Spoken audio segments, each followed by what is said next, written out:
Shalom saudara-saudari di dalam nama Tuhan Yesus Kristus. Bertemu lagi kita dalam Rhapsody of Reality TNI Malaysia. Hari ini saya akan berkongsi satu firman Tuhan yang bertajuk Dia Memelihara Kamu. Demikian juga Roh membantu kita dalam kelemahan-kelemahan kita. Sebab kita tidak tahu bagaimana kita patut berdoa, tetapi Roh sendiri bersyafaat untuk kita dengan keluhan-keluhan yang tidak terucapkan.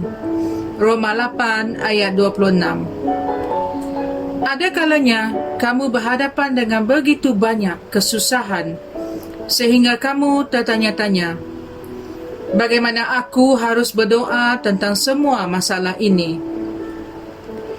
Hakikatnya, jika kamu memutuskan untuk berdoa mengenai setiap masalah atau isu-isu di sekitar kamu satu demi satu, kamu mungkin akan menghabiskan masa kamu selama-lamanya berlutut untuk berdoa.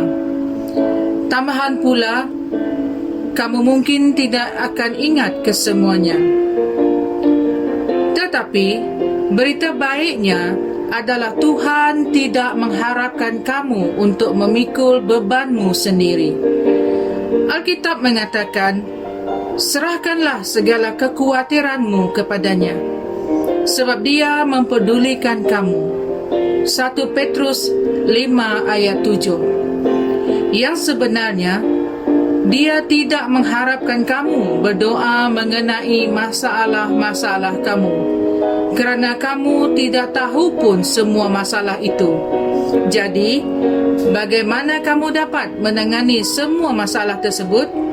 Inilah sebahagian daripada sebab Dia memberi Roh Kudus kepada kamu.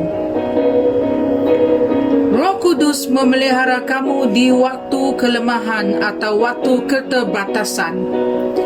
Apabila kamu tidak tahu apa yang patut dilakukan, apa yang harus didoakan untuk, atau mengenai situasi yang tertentu, Dia akan membantumu.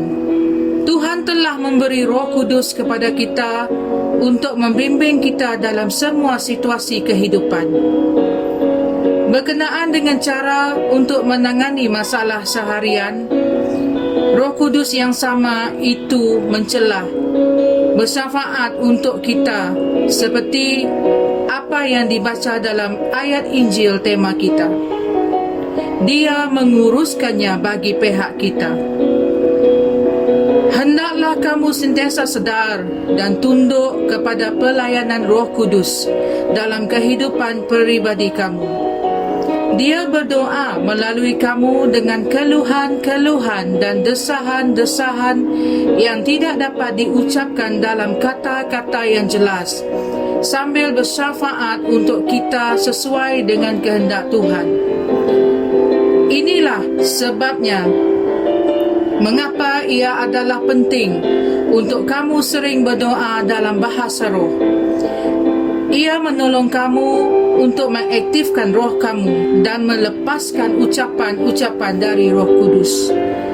Apabila kamu berdoa melalui roh kamu, kamu menangani setiap masalah dalam hidup kamu. Pemazmur mengatakan, Tuhan akan menyelesaikannya bagiku. Mazmur 138 ayat 8. Ketika kamu berdoa dalam roh, sememangnya Tuhan akan mengatur segala sesuatu yang berkaitan dengan kamu menjadi baik.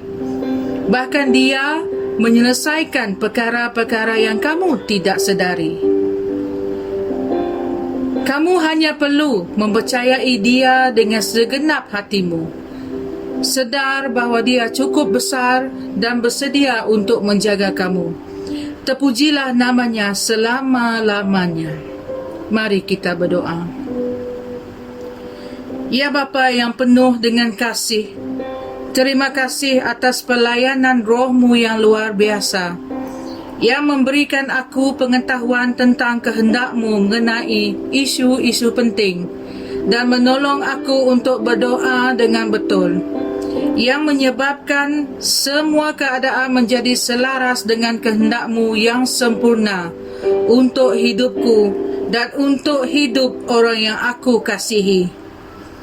Apabila aku bercakap dalam bahasa roh hari ini, semua keadaan berubah menjadi baik menurut kehendak, rencana dan tujuan-Mu. Dalam nama Yesus Kristus. Amen.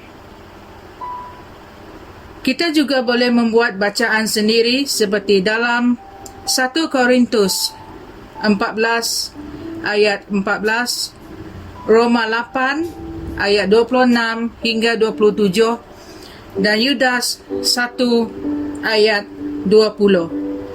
Semoga perkongsian saya pada hari ini akan menguatkan iman saudara-saudari dan Tuhan memberkati. Amen. Kami percaya saudara-saudari semua telah diberkati dengan perkongsian firman dari Rhapsody Reality. Bagi sesiapa yang ingin menjadikan Yesus Kristus sebagai Tuhan dalam kehidupanmu, kamu boleh mengucapkan doa ini bersama dengan saya. Ya Tuhan Allah, aku mempercayai Yesus Kristus, Anak Allah yang hidup dengan sepenuh hatiku.